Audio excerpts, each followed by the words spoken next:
To begin, in a food processor, add 5 cloves of garlic, half a red bell pepper, half a medium-sized onion, and half a green bell pepper, about a quarter of a cup of fresh parsley, 1 teaspoon of adobo seasoning or to taste, a quarter of a teaspoon of ground cumin, half a teaspoon of ground coriander, half a teaspoon of oregano, half a teaspoon of paprika, 1 packet of sazon,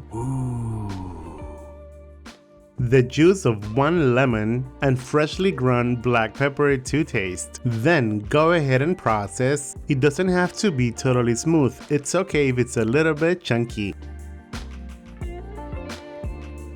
For this recipe, we are using 2 pounds of pork chops. Go ahead and pour over the pork chops. Toss and ensure that they are all covered in the marinade. And for best result, transfer to the fridge and let them marinate for at least 1 hour or overnight.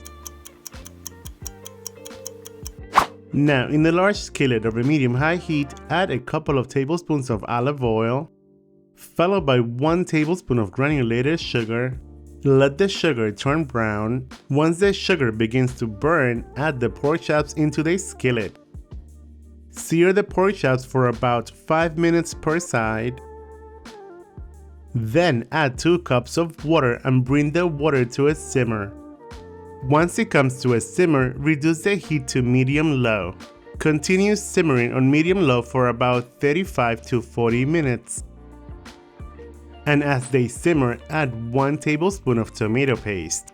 Flip the pork chops every 10 minutes or so they cook evenly.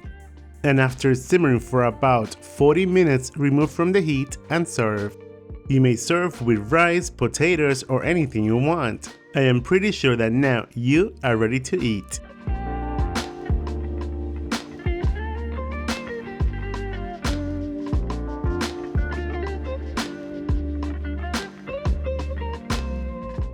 There you guys have it, quick and easy smothered pork chops. Enjoy, buen provecho, and thanks for watching. Bye. Yeah.